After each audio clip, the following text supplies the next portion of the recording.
In the days leading up to 30th anniversary of Dayton Peace Agreement, we are speaking with people who know how those negotiations were conducted in Dayton, but also to people who served here in Bosnia and Herzegovina in the first years after the war. One of those who knows how negotiations went, but also who knows how Bosnia was functioning and how functions today, is former UK ambassador to Bosnia and Herzegovina, Charles Crawford, who joins me now from London. Mr. Ambassador, welcome back to Bosnia and Herzegovina and welcome to Program N1. Baš mi je drago, hvala. Mr. Ambassador, you know how those events in 1990s went around Bosnia and how peace was achieved. So take us back to 1995. How difficult those negotiations were, especially knowing that this was not like in Northern Ireland that you have two sides and one negotiator or mediator between them. You had three sides and a whole myriad of assistants on the side to mediate these negotiations. Well, at the time, I was in Moscow at the British Embassy in Moscow. So I was watching it from afar, and we had the last contact group meeting in Moscow just before Dayton and, talking about it all with the Russians and so on. So I wasn't at Dayton myself, which I think is a bit of a pity, frankly, because I think there weren't many people on the international side who were experts in Yugoslavia and spoke the language and sort of understood some of the deeper constitutional issues in play. See, one thing no one understood, I'm pretty sure about this, is the weight Yugoslavia attached to narod and narodnosti. You had to have konstitutivni narodi because that's sort of the Stalin solution to the national question or whatever it is. So Bosnia is set up. One of the things the Bosnians together brought into it was this idea of constituent peoples. And you've got four. You've got, Serbs, Bosniaks, Croats, and Ostali, the others. But of course, the Ostali don't get a member of the state presidency, which is, discriminatory, if you like. So there were certain quite profound, I would say, sort of contradictions in the process. And above all, let's be honest, the process was done in a terrible hurry because Clinton had to get re-elected. This was the point. He needed a massive diplomatic success to get re-elected. And so we, the British, I remember in Moscow, and the Europeans, we were saying to the Americans, look, to Holbrooke, can you just slow this down a bit? We really need to get this right. And Holbrooke basically said, I was there, I watched him. He said, listen, the date's set. If you show up, that's fine. If you don't show up, that's fine. So this was the mood at the time. Just get the deal done. And if the Bosnians and don't forget, of course, as you know, that the deal wasn't between the Bosnian Serbs, the Bosnian Croats, and the Bosnian Bosniaks. It was between the Bosniaks and Zagreb and Belgrade. This is the point. The whole thing was sort of strange in a way. But if they brought in these concepts such as constituent peoples, the international community didn't care if they could agree on it, but I don't think they thought through the anomalies. And you had was it the Finci case where, these issues came up at the European Court of Justice, and they were there right at the start. And I wrote about this in a paper I wrote at Harvard in 1998, 99, saying the Bosnian constitution is unique in the world because it's unconstitutional.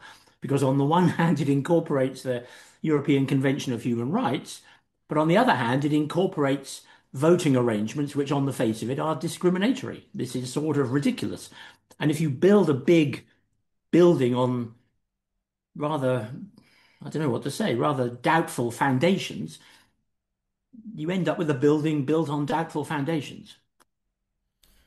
Mr. Ambassador, when we look back at that time and negotiations, as you said, everything was done between Zagreb and Belgrade, and I would say Izetbegovic, who was representing at that time Sarajevo. But is that hurry only problem which made Bosnia and Herzegovina in a sense what it is today, or the other underlining elements also contributed to that, especially the will or unwill of European partners to do more, and that wish of Clinton to push the things in the right direction so he can win re-election? Maybe. I mean, that's a big question. I just wouldn't know how to answer it, quickly. I think one of the things that it's hard to understand about Bosnia is you have to look at it in the Yugoslavia context. And in Yugoslavia, Slovenia was the constituent home of the Slovenes. Croatia was the home of the Croats. Macedonia was the home of the Macedonci. Kosovo, Montenegro. But the thing about Bosnia, it wasn't clear who it was for. I mean, it was a mixed population. And I said in one of my cables from Sarajevo, we started off in Bosnia with an omelette and we ended up with three hard-boiled eggs. This is a complete contradiction and the dispute today over everything you like, NATO, EU, Dodik, all this stuff comes back to the fact that that the three communities basically don't trust each other. And they need guarantees all the time because they think that unless they have guarantees, something bad will happen. And therefore, if you've got people at the leadership level who basically don't trust each other, things won't go very far. And there's only so much, I think, the rest of the world can do to address that. And the constitutional settlement itself, of course, was unbalanced in obvious respect. So, that didn't help either.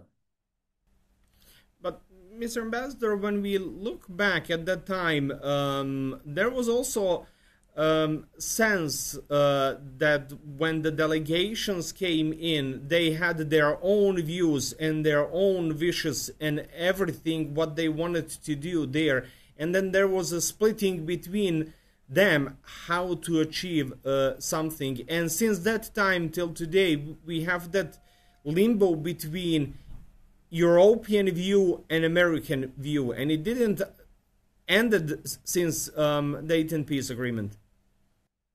Well, maybe. I mean, everyone threw their weight behind the peace agreement. I mean, everyone really worked terribly hard. A lot of money was spent on this. There was because there'd been terrible, I mean, really terrible disagreements across the Atlantic during the war about whether or not the Americans should put soldiers on the ground. And if the Brits and the French put the soldiers on the ground, what were their guarantees? The Americans wouldn't arm the Bosniak. You remember all this.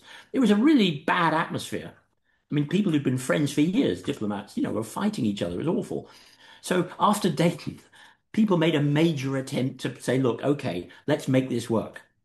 And I think, I was there and I remember, look, I could give you examples from that time, but I don't think there was any real space between the Americans and Europeans then. Um, I suppose, I mean, really I think got stuck is that and it's part of the wider drama of the end of the Cold War. There are just too many countries now in Europe, including all the former Soviet republics and this and that, to work out exactly how to make all this work. Because the EU is very big, but of course, the bigger it becomes, in a way, the less legitimate it becomes on a certain sort of, political philosophy level. That's why we had Brexit ultimately. So, so it shouldn't be difficult in principle to get Bosnia and Montenegro and all these former Yugoslav republics into the EU. But there are certain, pretty serious, but not too high, but nonetheless serious standards you have to meet to get in. Because once you're in, you get a lot of privileges and a lot of, access to funds, and it becomes a very different game. You get a seat at the table that decides everything. So we have to be sure that the EU has to be sure that new countries coming in are able to function normally. And so far, I'm afraid to say, Bosnia has not shown that, for one reason or another. This is 30 years now. It's not just 6 weeks or 3 years. It's a long time. Someone who was, 15 at Dayton in Bosnia when Dayton was signed. What's it now? 30 years. They're now 30, 15, 45 years old. They've had most of their adult life in this, someone like you, I guess, you look quite young, sense of existential confusion in a way, not quite knowing where it's all going. And of course, there are people who like that. They like the fact that no one knows where it's going because they've got their own agendas. So I would say in the time I was there wasn't any space between the European and American visions. And of course, once the Americans have got a big success like Dayton, they really won't want to change it because never mind how bad it is, there it is, deal with it. That would be their approach. Now, maybe Mr. Trump would have a different view on that. I don't know, but no one seriously seems to be arguing for a brand new deal because the effort required to have a brand new deal with Ukraine going on and everything else would be considerable.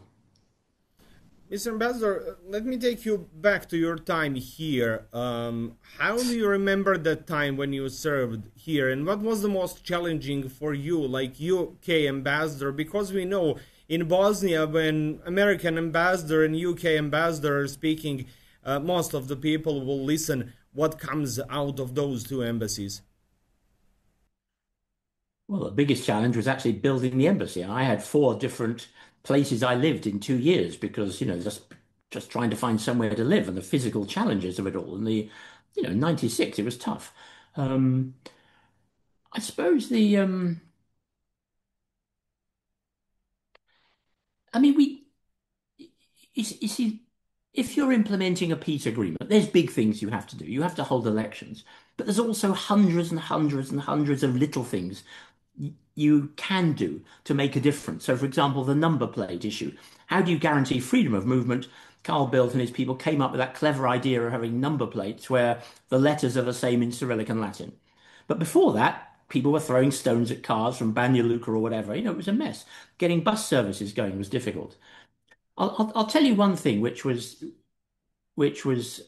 something I pushed on. When I was in Sarajevo, there were only three buildings in Sarajevo that I can think of which had the names of the building in Cyrillic, Latin, and if you like, Bosnian Latin. One was I think the old central bank building. I think that had the names on it because that's just how it had been during Yugoslavia. The other was the Russian embassy, and the other was the British embassy. And I said to Izetbegovic, I think people coming to your office should see the name of Predsjednik Bosnia-Herzegovina in Cyrillic and Latin. He said, no, I'm not having that Cyrillic, blah, blah, blah. You're trying to divide us and all this sort of stuff. Yeah, but, these little things made a difference. And finally, after, some weeks and months of argument, we started to do that. But this is what it was like. It was getting little things done. I mean, the very first meeting of the three presidents, this is Zubak, Krajisnik, and Izetbegovic, the first meeting they had in a hotel just on the road up to Pali. But then they decided to have the first more formal meeting. I think it was maybe at one of the old museums there somewhere. Yeah, at the National Museum of Bosnia and Herzegovina. Yeah. We all gathered there. I'm standing there with the Russian ambassador and, American ambassador and God knows who. We're all standing there. It's like a big thing. Those three people, all who knew each other, they probably didn't like each other much, but they all knew each other. They all spoke the same language, basically. They spent 2 hours arguing how they should sit at a round table. Now, why were they doing that? It's because of the shape of the triangles. Because if you've got an equilateral triangle, they're each equal in equal ways. If you've got an isosceles triangle, the one at the top is a bit more equal than the other two. And if you've got an irregular triangle, they're equal in irregular ways. And so they were arguing about which of these triangles represented Dayton. And the rest of us outside are going out of our minds because what the hell is this? And 30 years on, you see the consequences of to be honest, of your leaders somehow not being able to get above that sort of thing and build on what they have in common, not what divides them. Yeah, that reminds me about the story which Jamie Rubin recently says that when they were supposed to meet one time in Washington, they had the problem how to arrange that, and they needed to find a very large round table in the State Department to sit all the delegations from the Balkans around that table. But when you look now to Bosnia and Herzegovina, how do you see the situation? I'm sensing from your answers that nothing has changed that much Well, when it I don't comes know. to I haven't look. politics. I haven't been back in. I haven't been back since I was ambassador in Belgrade. So that must have been about 2005, five or four, because Yugoslavia played Bosnia. In fact, Serbia and Montenegro played Bosnia and Herzegovina, a friendly football match. So I asked if I could come down on the Yugoslav plane. That was the last time I was in Sarajevo then for that match. No, I mean, I guess it's a lot better. I'm sure there's a lot of investment. Sarajevo must have changed. Huge number of positive things have happened, and yet, you know, it seems on a slightly deeper level What still I was hasn't gone so what I much. was trying to refer myself is to the politics, not to the people and how people live. That the politics are still the same as Izetbegovic, Krajišnik, and Zubak. They are still bickering around those irrelevant things and not paying attention to the stuff which is really important for people here. Well, but the thing is, they're not necessarily irrelevant things because the symbols of of how the place works, make a big difference. Um, and you've got two entities. What are the? I mean, for example, I'm told one of the issues currently going on at the moment is state property.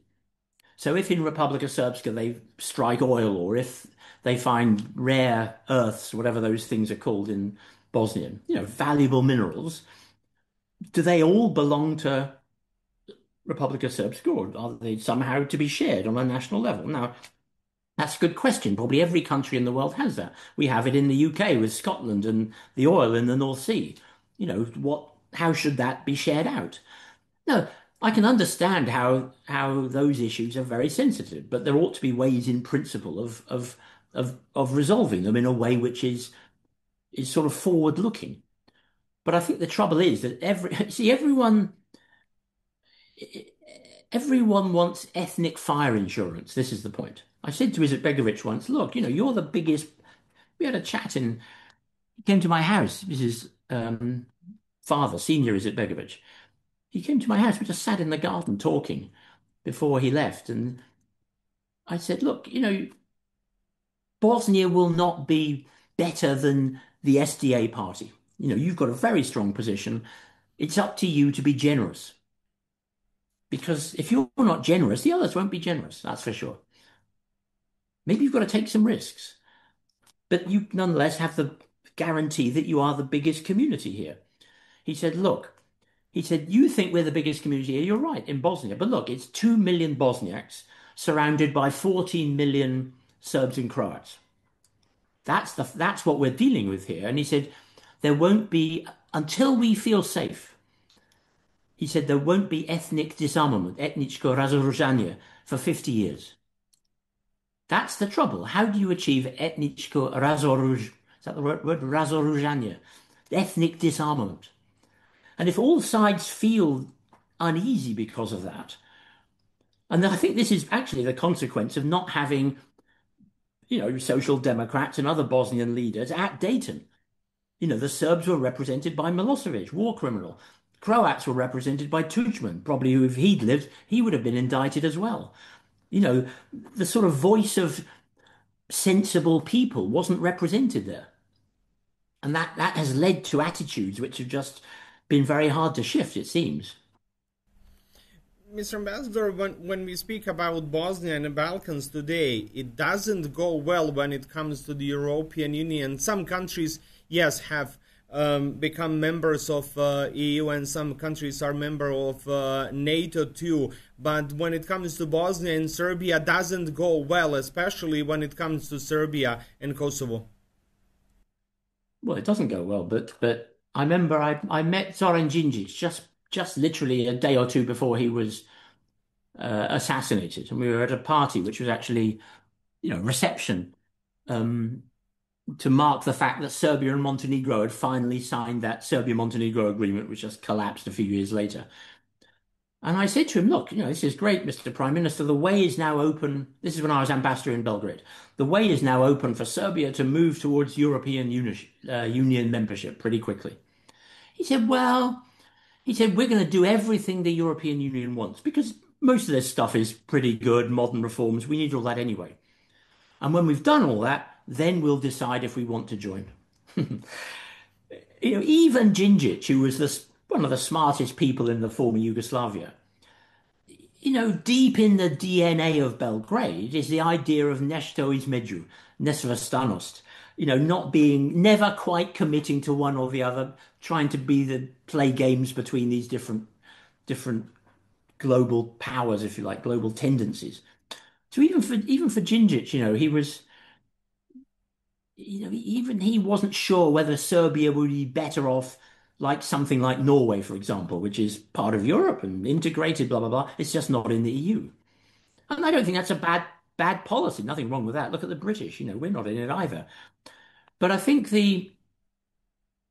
but Bosnia is different because once you've got this high rep thing set up and once you've got international judges set up, you're not really a sovereign country in the normal sense of the word. So the fact that those institutions have carried on for as long as they have is really bad. And I think, we, the world, are to blame for that as well. We should have said, listen, in 2 years' time, they're leaving, and you guys have to come up with a plan. And, But at what point we did that, I don't know, but we should have done because now who's responsible for Bosnia? Is it the high rep? Is it some sort of contact group? I mean, it doesn't, we say, yes, it's the Bosnian people, but you're not really. yeah, let me ask you this. Who should take that international initiative to push Bosnia forward towards European Union and NATO? Is that Brussels, or is that Brussels combined with London? Because we know that Trump is probably gonna not make any effort or pay any attention to Bosnia and Herzegovina, or should they try Brussels and London to bring Washington with them, at least as a support? And also, how do you see role of Russia at the moment in the Western Balkans? That's about to say, Russia and London and Brussels and Moscow and Washington have views on all this, as indeed does Ankara. I think let's not forget the world is changing, and so I mean I know I was in the Foreign Office last week or so. They had this the Berlin Process reception, which the King was at, and various leaders from your part of the world were there. I happened the pleasure of being there, so I'm trying to keep up with it a little bit. And I know for a fact that London talks very closely to the key European capitals and Brussels on all this. But of course, the trouble with Brussels is that what it brings is like a book that thick of rules and regulations. You haven't done page 356 yet. That attitude isn't really, I think, what people in your part of the world sort of respond to very well. So the national capitals are talking to each other, and we're talking to Washington as well. But I think what I think we'd like to see is a sense of is a is a sense that your question is wrong. You're saying who should push Bosnia? Bosnia should push Bosnia. I don't want to push Bosnia. I'm sick of pushing Bosnia. Why should I waste money pushing Bosnia? I've got other problems to worry about. Problems in Ukraine, for example. And then you've got the Russian aspect and Putin and playing, vetoing things and all that stuff. I mean, it's very, very complicated. But in the end, no one is going to push you more than you push yourselves. And that's always been the position. And if you think that, well, what we should do is wait until we get another push, you might wait a long time. Mr. Ambassador, thank you so very much for your time and for this conversation. You're welcome. Okay, anytime. Živjeli. Hvala.